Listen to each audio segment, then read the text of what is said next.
What's up, guys? Today we're going to be taking a look at the Astro A712.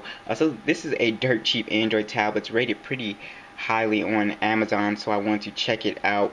So this is, when it comes to dirt cheap tablets, I think $40 is like some of the cheapest that they get. So I wanted to pick this up, see if it could do anything. So let's go over the hardware with this guy. So on the sides here, you have all of your ports. You have a volume rocker. You have a charger port, a AV charger port. You have a micro USB. You can charge, headphone jack, and a sleep and wake button. Nothing on the sides here. On the back of, you have some little symbols to let you know where everything is, and you have some branding, and you have that speaker right here. So let's go ahead and jump into the tablets. I want to talk about the specifications real quick to see what you get for $44. So what you in fact get for $44 is an 800 by 480 display. So the display on here, it's not anything too bad. The pixel density is a little lower than I would like it to be. So you can see the icons are a bit fuzzy a little bit if you look at it really closely. Probably can't see that good on camera, but the icons are a bit fuzzy. The text is a bit fuzzy. So it's not one of the worst screens I've seen. The IPS on here isn't one of the worst. You can see it still tints out blue. So you know, it's a cheap tablet, so the screen on here is fine as long as you're looking at it directly head on. So it does have a dual core processor, so it runs through Android 4.4 KitKat.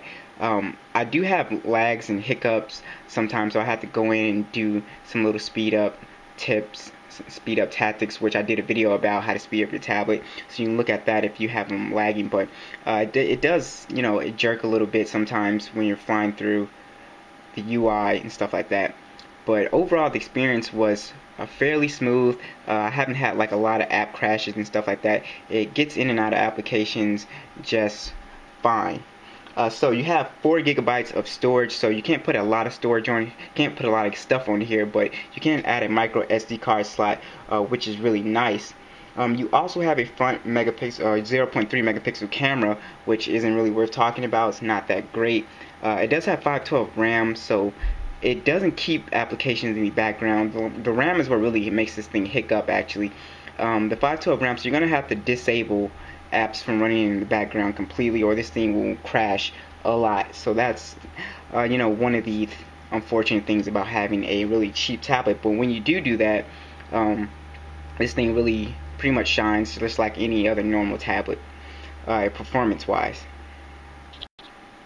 So when I think about cheap tablets, I feel like people are going to want to be able to do really basic things like browse the web. So Google Chrome on here actually works pretty well. As you can see, it's not a lot of lag and hiccups going on with Google Chrome. It's pretty standard. It's not the most amazing web browsing experience, but it is pretty decent. So you can actually use this. It's doable. Go ahead and load up something else.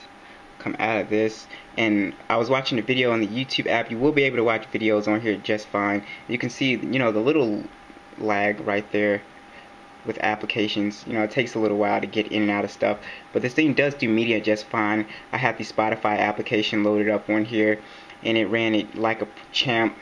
I was able to listen to all the music, and it did register as a tablet, so you can listen to everything with for free. You don't have to have the shuffle mode. So this is a 7-inch tablet, so anything 7-inch you'll be able to get the tablet applications. It doesn't run phone apps, which I really like, because some other tablets, cheap tablets, actually ran phone apps even though it's a 7-inch, so the software wasn't right.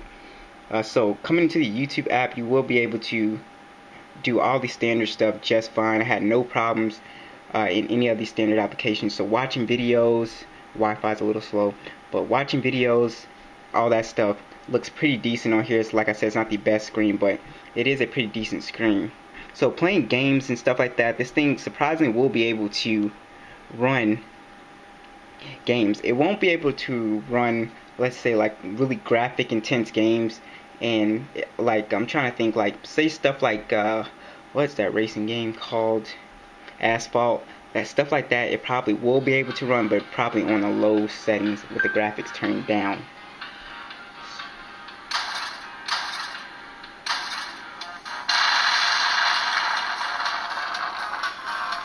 So you can see, yeah, you see it works just fine. playing games on here works pretty good. So overall, I have to say you'll be able to use standard applications like Skype and stuff. No, this is not the best experience. The screen on here isn't the greatest, but it's doable for $44. I can see you being able to give this to maybe a kid or something, so it doesn't cost that much, and it'll be able to get the job done. So thanks for watching, guys. I'll see you guys in the next video. Peace.